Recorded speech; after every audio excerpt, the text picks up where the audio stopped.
Hey everyone, it's Kelly. I am here today to share a flip through of my project life journal, my creative journal, my daily journal, weekly journal, whatever you want to call it.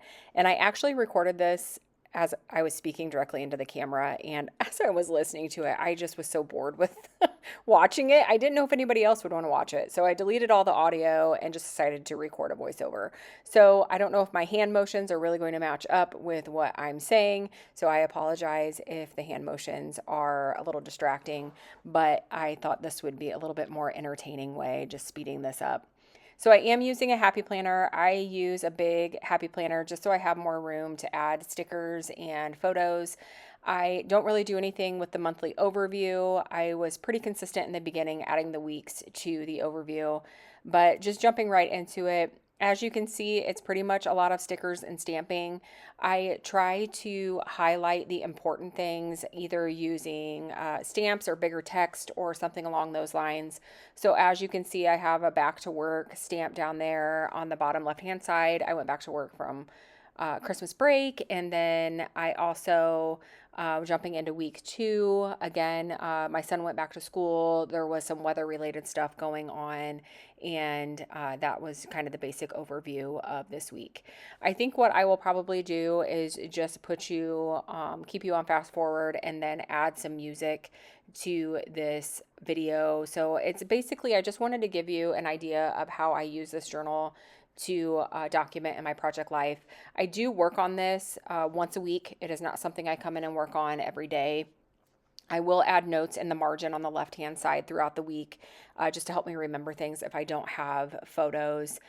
And that is what I'm talking about there, adding those notes into the margin. But for the most part, I use this when I go back and work on my project life. I was recently interviewed on the Scrap House podcast, and I did touch base on using a journal. I am very, very journal heavy in my project life, and I also tend to fall very far behind. At one point, I would think I was about 2.5 years behind, but I was able to be very journal heavy in my project life because I have this journal. I have a way to go back and document and have real and authentic journaling, even if I am 2 years behind.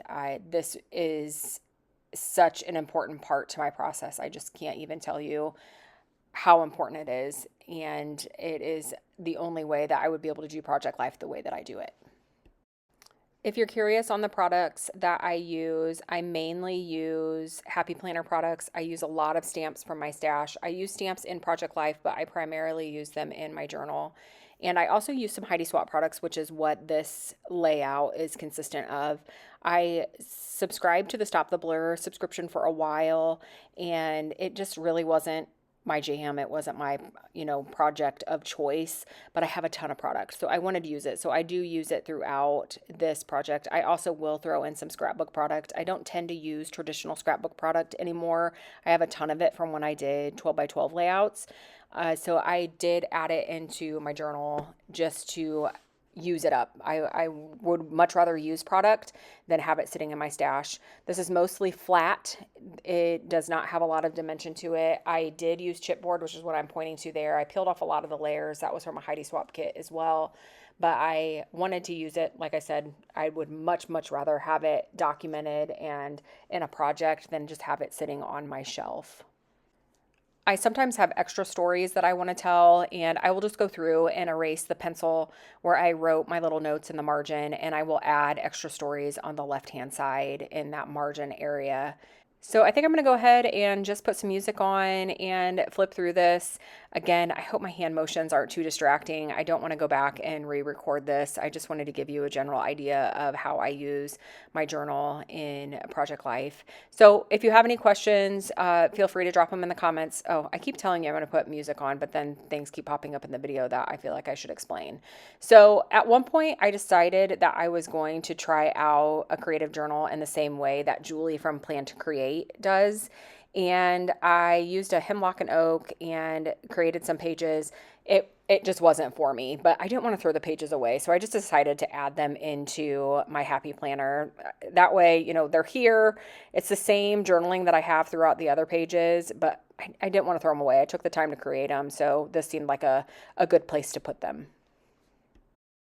All right, so I'm going to put the music on and I will come back and maybe add some tidbits here and there if I have anything that I feel like I need to add. But if you have any questions as you're watching this, like I said, please feel free to drop them in the comments below. I'm happy to answer any questions about product or technique. This isn't something that I created to be, you know, something that I would put on Instagram or anything like that. So I don't really pay much attention to the aesthetic.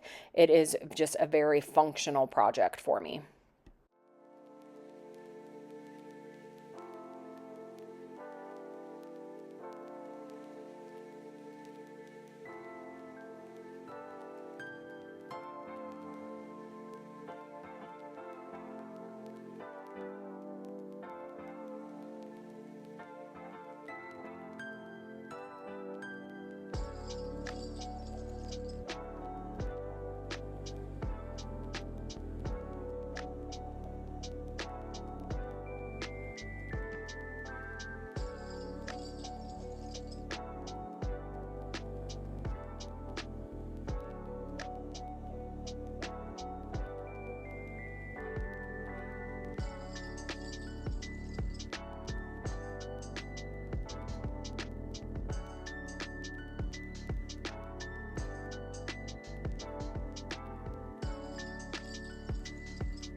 Now, one thing I do want to mention is I do use my planner to hold memorabilia. So there are things that I may want to use in my project life as far as memorabilia goes, I do just paperclip it right in at the beginning of the month. So there I had some receipts from the library and then also some tickets from some sporting events that I went to. I didn't end up using those things, but I was reminded that they were there. If I have bigger items that can't necessarily fit into my journal, I will just put a sticky note on the beginning of the month that I have it. I have a basket where I keep like newspaper articles and things like that, that I have those things available to add to Project Life if I want to. And that is a huge reminder and a great way for me to remember to use those items in my project life.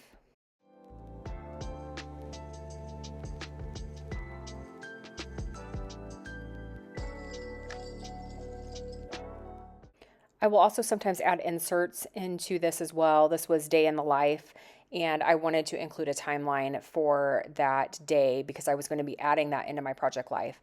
So I just took a piece of that hemlock and oak paper and punched it and added it directly into my journal.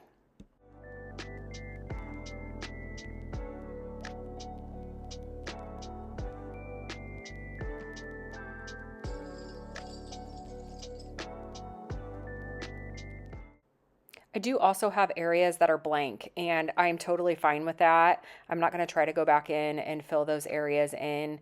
It is what it is, and I am a firm believer in something is always better than nothing.